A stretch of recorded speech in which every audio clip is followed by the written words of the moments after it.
You're listening to PetLifeRadio.com. Is your pet stressed out? Does your pet need annual vaccines? Which pet is best for a child? Would you know if your dog was in pain? Pet Life Radio presents The Pet Doctor, where you'll learn everything about keeping your pet healthy and happy. From pet care, pet meds and grooming, to pet food, pet insurance, and dental care, this is the place to find out everything there is to know about pet wellness. Whether you have a dog, cat, reptile, or rabbit, you'll find answers for your pets straight from the vets, because it's your pet. Health matters. Please welcome your Pet Doctor host, veterinary media consultant and veterinarian, Dr. Bernadine Cruz. In a whoosh of a whisker, a pet seems to go from being a cuddly bundle of fluff to a mature member of the family with silver whiskers. You try to be a good pet owner. Take your pet in when it's ill or when you get those pesky vaccine reminders in the mail. But are you doing all that you can to ensure that your pet's health span equals its lifespan? Dr. Carol McConnell, Vice President of Underwriting and Chief Veterinary Medical Officer for Veterinary Pet Insurance, will explain why pet wellness starts with a plan. We'll be right back after this break. Please have a seat in the waiting room. The doctor will be with you shortly, right after these messages.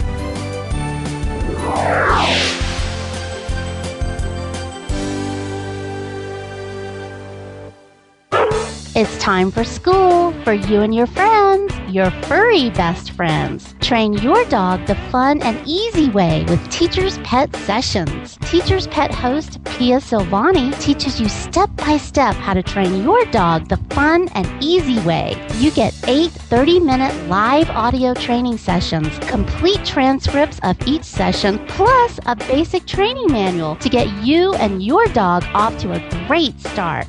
Training begins the moment you bring your dog home. Teacher's Pet Sessions offers positive reinforcement training to shape your dog's behavior and encourages upbeat, enthusiastic responses to ensure that your dog will enjoy learning. Teacher's Pet Sessions dog training is fun at both ends of the leash. So listen, learn, and laugh with your dog with Teacher's Pet Sessions. Get your copy of Teacher's Pet Sessions Volume 1 today. To order, go to teacherspetsessions.com. Hi, this is Pia Silvani, your host. Bring your dog, tug toy, and treats, and get ready to have some fun. teacherspetsessions.com. Coast to coast and around the world, it's Oh Behave with Arden Moore. Find out why cats and dogs do the things they do, and get the latest buzz from wagging tongues and tails in Rin Tin Tinseltown. From famous pet experts and best-selling authors to television and movie stars, you'll get great tail-wagging pet tips and have a fur-flying fun time. Oh Behave with America's pet edutainer, Arden Moore. Every week on demand. This is the place for a special paparazzi treat. Only on PetLifeRadio.com.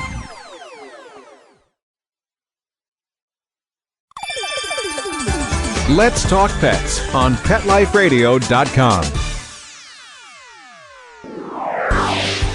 Welcome back to the Pet Doctor on Pet Life Radio with Dr. Bernadine Cruz. The doctor is in, and we'll see you now. Dr. McConnell, thank you for being with us today. Thank you for having me. So I understand this is not the first National Pet Wellness Month. That's correct. National Pet Wellness Month was started several years ago. In fact, this is the 6th annual National Pet Wellness Month, and it was initiated by the American Veterinary Medical Association, which is the professional association that represents all veterinarians here in the United States. Not just cats and dogs, so a little bit of everything, yes. Absolutely. Now, I know there are partners involved in this particular campaign. Who are the different partners? The original partner were the American Veterinary Medical Association, as I said, and then Fort Dodge Animal Health, which is a pharmaceutical company, and then Veterinary Pet Insurance has joined this campaign this year in the year 2009. Very nice combination. And this year I know that the title of this, the emphasis, is going to be Pet Wellness Starts with a Plan. What's the plan that we have to have for our pets? Well, the National Pet Wellness Month has a different theme or campaign each year, and as you said, this year is the Pet Wellness Starts with a Plan. And to keep it very simple, it's a 3-step plan. The first being that wellness exams at your veterinarian's office are critical to pet's health, and those wellness exams are recommended twice a year, not just the once a year. That's step one. Step two is disease prevention, and that is incorporating what is available as far as, vaccines, preventative treatments, what have you, for disease prevention. And then step three is incorporating pet health insurance to help that pet owner be able to afford the care that the pet needs. I think this is wondrous. It's so easy for people to remember, this 1, 2, 3. I'd like to take each one individually. The twice a year wellness exam.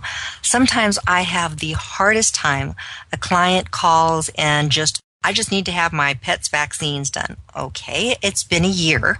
We'd like to have you come in. The doctor needs to see your pet. It's healthy. Really? The doctor needs to examine your pet. There's nothing wrong with the pet. You're just trying to get money out of me. How do you address that?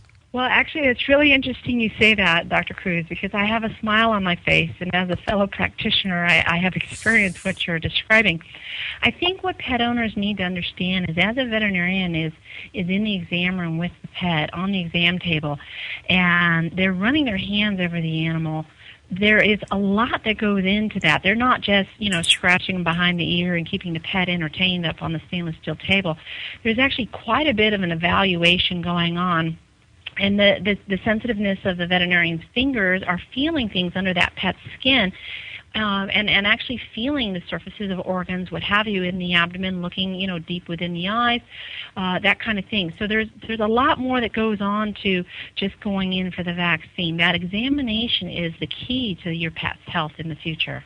And twice a year. I mean, you and I go in maybe, if we're not feeling well, or okay, we'll go in once a year because you and I need to have our mammogram done, and men, their PSA test, whatever. But oftentimes think, I'll just put it off. I'm fine. Why twice a year? Well, and it's important to bring the pet in more frequently than humans. If you think about the aging process, the life expectancy of a human can go up into the 70s, 80s, 90s, what have you. And so, we age at a much slower rate versus a pet, a dog, a cat, companion in the household, is considered geriatric by age 8 or 9. And life expectancy obviously can vary by breed, but anywhere from 10 to 12, 14 years old. So given the fact that disease can occur in a pet much more rapidly, diseases that involve multiple organs or, heaven forbid, cancer, can occur at a much more rapid rate, which is why it's important to get a pet in on a more regular basis. And twice a year is now the recommended visit, rotation, if you will, and which is why the AVMA, the American Veterinary Medical Association, has gotten behind this campaign. Pets are so good at hiding their signs of illness, and I'd say probably cats more so than dogs, at least in my opinion, because a dog is typically out there, let's go for a walk, George, come on, let's go for a walk. And a kitty, when they feel good, especially when they're a little on the mature side, what do they do when they feel good? Sleep. And what do they do when they don't feel good? Sleep. So sometimes it's hard. I know last week I was helping out a colleague of mine working at his practice, and a client came in and they hadn't been there for about 4 years, and this kitty came in looking like it was on its last paw. And from what I was seeing and asking questions, we ran some immediate blood work there in the hospital, and the kidneys were in total shutdown. And they were shocked. They had no idea, because the cat, it just been like the last 2 or 3 days that this kitty hadn't been feeling well. And sometimes it's, excuse the pun, it's when it's catastrophic when they realize there's a problem. Well, and I think that's, my heart goes out to those folks. I'm sure it was hard for them to learn their cat was so ill, but it's a very, very good reason for why these twice-a-year examinations are so critical, because much can be going on in a dog or a cat. And they can't communicate to us. That's another one is, they can't come over and say, hey, I'm not feeling very good, or my tummy hurts, or I'm feeling dehydrated all the time. So that's yet another reason why going into the veterinarian on a regular basis is so critical. One of the things, and I'm sure you did it too when you were in practice, because it does seem times like we're just sitting there, petting the pet while it's on the table and chatting with the owner. I'll oftentimes try to have them, okay, you come over here. You're seeing me twice a year. You're seeing your pet every day. So do me a favor on a monthly basis at least. Do what I'm doing, and I'll show how you lift up the ear, look inside, take a sniff, look at the eyes, looking at the color of the lens and the cornea, and looking at the teeth and the nose and the fur, and showing them little bumps and lumps. And I'm one that tends to say, okay, that's about the size of a gumball. I tend to do things the size of food. But show them what I'm doing. And if I have a pet with a heart murmur, for instance, I'll recommend that they purchase, it doesn't have to be an expensive stethoscope, and they don't even have to know exactly what I'm listening to, but they're listening and looking and feeling for changes and keeping a pet health diary. If you notice something, write it on down, because to you at home, it may not mean anything that, oh, the pet seems to be flooding out the cat box or drinking more water, or the dog's asking to go outside in the middle of the night to go to the bathroom and it's never done that before. But when you put all that together and you bring it to your veterinarian's attention, it can really be helpful. Did you ever find that to be true? Well, I love your idea of the pet health diary. I bet it's just spectacular. In fact, probably one of the number one things that people need to pay attention to is what is normal behavior versus what is abnormal behavior, and it can be very subtle. So I think keeping a diary is a superb way for people to really get a sense of what is normal behavior, what is normal activity, what is normal consumption of food behavior and urination patterns and stuff like that. So that's a brilliant idea. Well, thank you. Now, a brilliant idea that you had was really staying up on disease prevention, because it's so much more cost effective to prevent a disease than to treat a disease. What are some of the diseases that this National Pet Wellness Month is concentrating on? Well, the lifelong diseases that can affect dogs or cats can range anywhere from kidney problems, as you mentioned with your story of your friend's cat, to diabetes, to hyperthyroidism in a cat, hypothyroidism in a dog. And these diseases can come on very, very slowly, and the pet owner has really no idea that this is going on, which is why your idea of the diary and the idea of twice-a-year examinations by the veterinarian will help the veterinarian intercept these problems sooner and hopefully be able to get the pet on the appropriate medication or what have you. I think sometimes people don't realize heartworm, for instance. I'm here in Southern California. Heartworm, thankfully, is not a major problem here in Southern California. I do recommend it for dogs and cats for internal parasite control and just a matter of wellness. But sometimes people traveling, could you address that a little bit? Say people travel with their pets now because they love to take these family members everywhere with them. Well, and that's actually a very good point. Just because you live in an area that is not endemic with heartworm doesn't mean that the pet could not be exposed if indeed they, are out of the area. And so heartworm preventive, which is, typically a once-a-month tablet, is something that would be appropriate, for a dog that does any kind of travel whatsoever. And so that absolutely makes sense. And so just because it's not here in Southern California doesn't mean that it's not an important disease and to be concerned about with your pet. And how about having multiple pets in the family, taking care of health, keeping in mind that you have multiples is not an only child? Well, and that's true, too, because you never know, especially in the case of fleas. We talked about heartworm, but fleas are something that certainly Southern Californians are worried about. And a lot of times people will say, oh, my indoor cat, I don't need to worry about fleas for her, but I do worry about the flea preventative on my dog, because my dog is the one who goes out. Well, unfortunately, it's not quite that simple, because it could be that the dog picks up a flea in the backyard that was perhaps brought into the backyard by a raccoon or a squirrel or something, and then the dog walks in the house and the flea pops in your carpet and then eats lunch on the cat. So just because you have one pet in the household in this example, flea preventive, doesn't mean that you don't want to have every animal in the household under the same kind of level of care. Being here in Southern California, we have a lot of recycled water that's used in landscaping. Could you address some of the things that urban pets can be exposed to that people might not think about? Well, certainly any kind of water that's sitting still can breed mosquitoes, and that is clearly a concern. And the other an example that comes to mind is I know there are people who are not using their swimming pools as much, with the economy, what have you. Any kind of stagnant body of water would not only breed mosquitoes, but actually represents a bit of a hazard for an animal should they accidentally fall into a swimming pool or something like that. West Nile virus, yeah, you're exactly right. That's a problem because it can just be small little puddles in the backyard. It doesn't have to be a big on pool. One of the things we're seeing a fair amount in my part of Orange County is Giardia, that little sickle cell organism that I think a lot of people would say, oh, I only have to worry about that if I go to the mountains and I know I need to, boil the water before I drink it. Well, here we have dogs and cats who are lapping that little puddle of water that's being used for landscaping, and poof, they're coming down with this nasty diarrhea. Well, and I'm sure a lot of people are confused by that because if they haven't been hiking in the mountains, they're not quite sure how this happened. And oftentimes thinking it must be the veterinarians when I was taking that pet there to be boarded. How about some of the diseases that can be prevented through vaccines? We don't hear a lot about, for instance, parvo vaccine or distemper. Is there still a need to vaccinate pets as aggressively as we did in the past?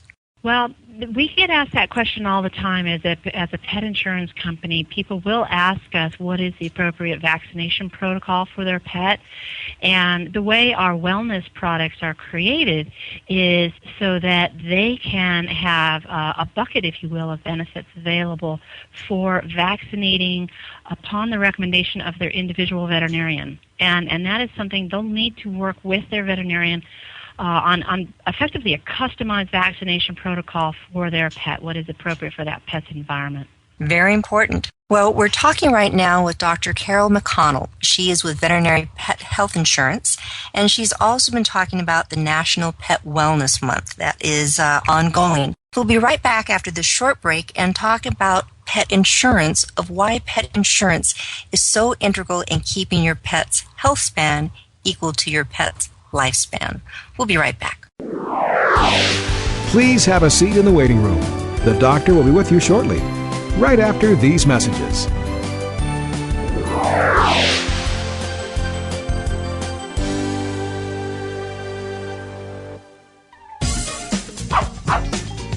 Give your dog some thought with Dog Thoughts. It's the iPhone application that everyone's talking about. Hey, what do you think of this? A man in Davis, California says he's invented an application for the iPhone that claims it can read your dog's mind. Huh? No, it's true. I read about it on my cat's Twitter page. That's why. Jay Leno talked about it, CBS reported on it, and now you can see what all the buzz is about. Created just for dog lovers, Dog Thoughts makes taking photos of your furry best friend more fun. Shake your dog and read his mind. On your iPhone, of course. Take a pic of your pup, shake your phone, and watch as his thoughts appear on the screen. Does he have a bone to pick with you, or is he having a tail-wagging day? Get your Dog Thoughts iPhone app today. Just 99 cents. Go to PetLifeRadioPromotions.com. That's PetLifeRadioPromotions.com.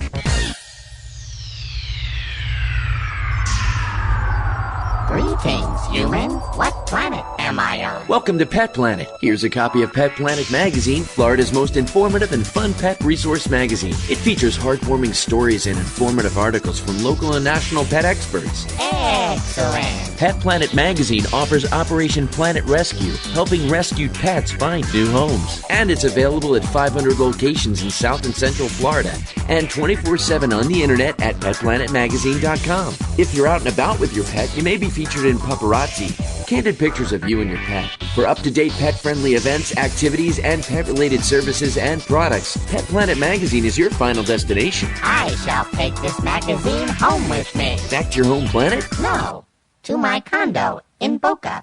Pet Planet Magazine. Check them out at www.petplanetmagazine.com or 352-394-8578. It's out of this world.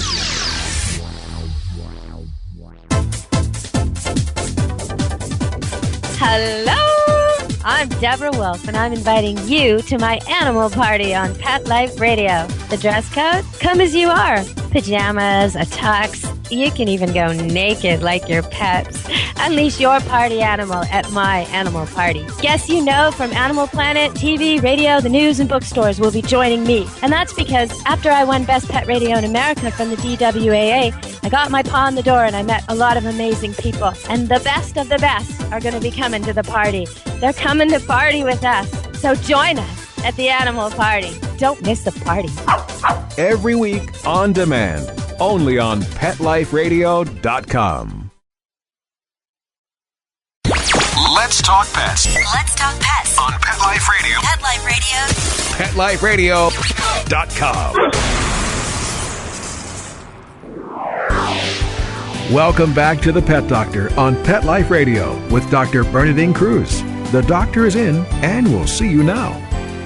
Dr. McConnell, I think this is wonderful that you're talking about pet insurance, because a lot of people think that, it's only if you have the really expensive, maybe the designer dog or the purebred dog, that you're going to want to insure that dog, or a show cat.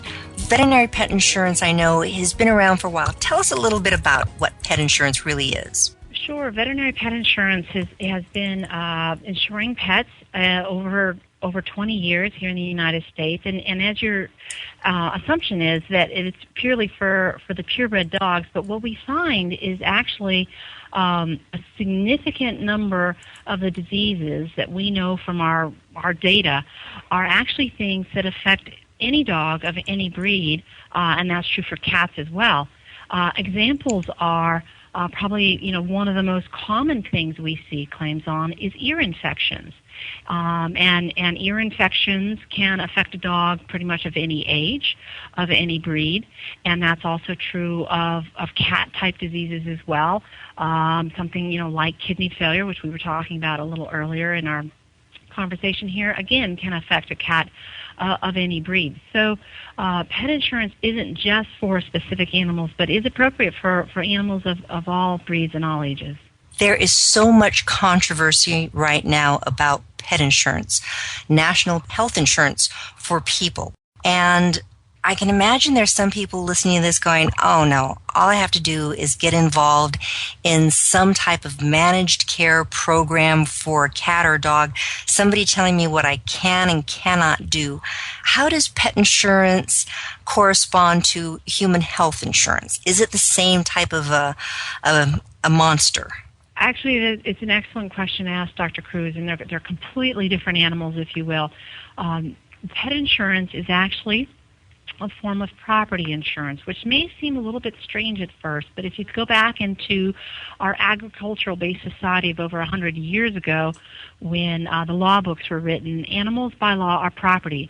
And so a pet insurance policy actually covers the pet as if it was property. So in no way is it similar in its design or construction, if you will, to a human healthcare policy. So that's number one.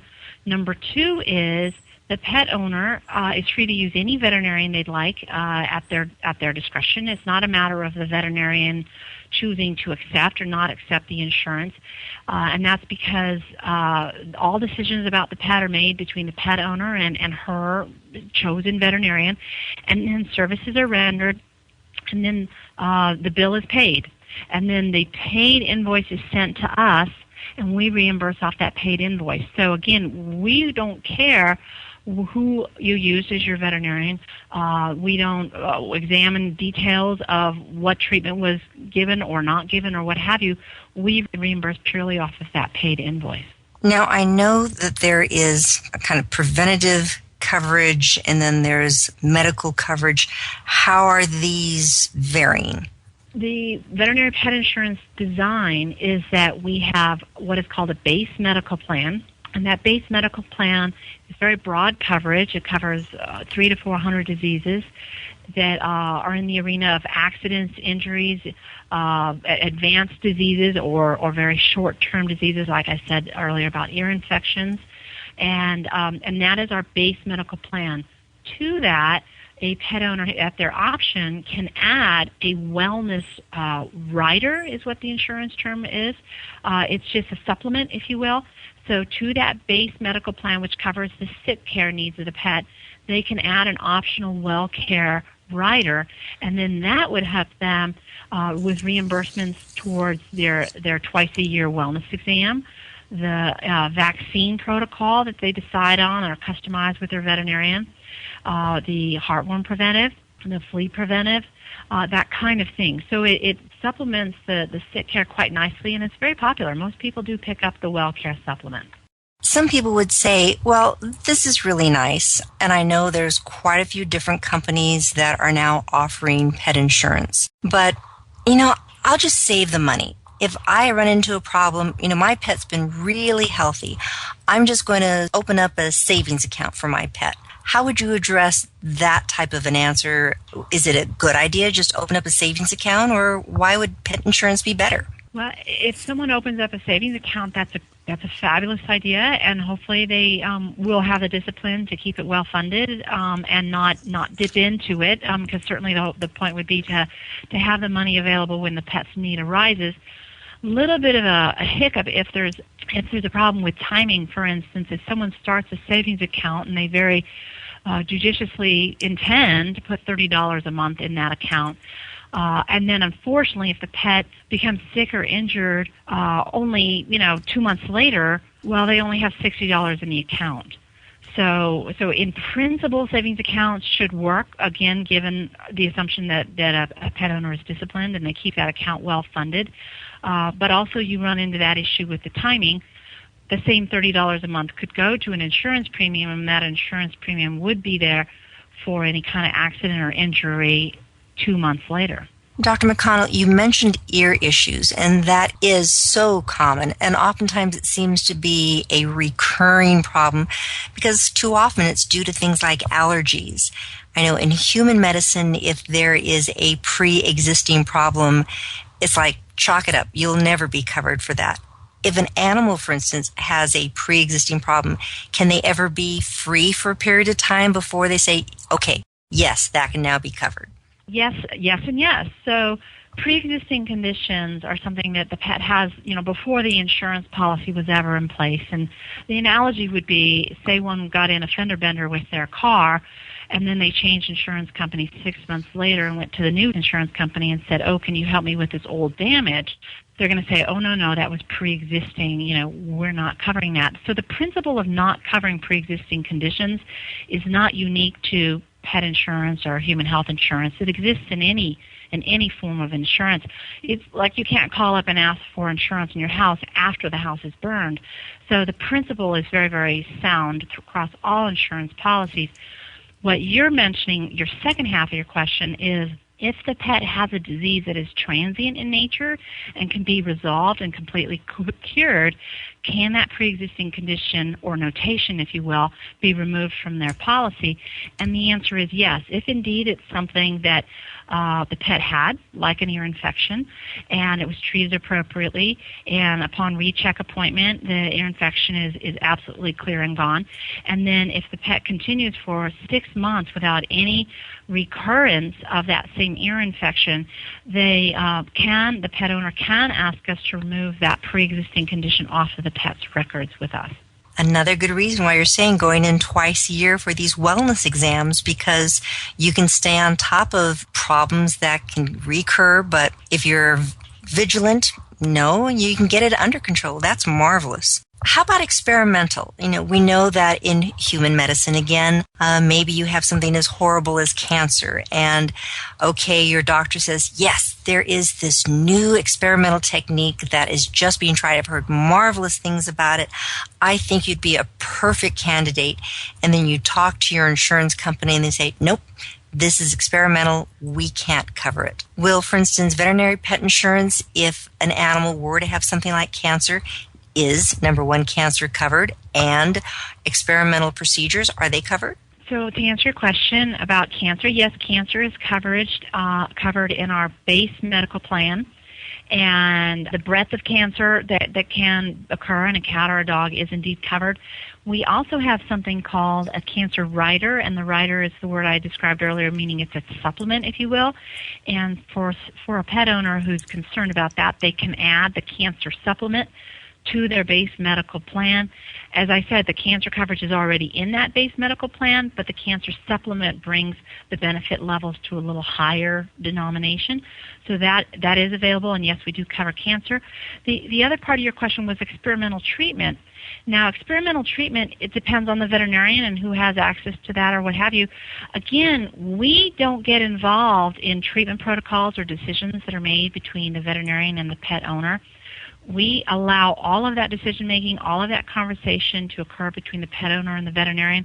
If it's a disease that we cover on our benefit schedule, absolutely we're going to cover that. It doesn't matter if the veterinarian chooses an old-fashioned drug like a generic penicillin or a brand-new cutting-edge drug that was just recently announced by a nearby university. How that veterinarian chooses to treat that disease that we cover is up to her. We reimburse accordingly as long as it's something we do cover.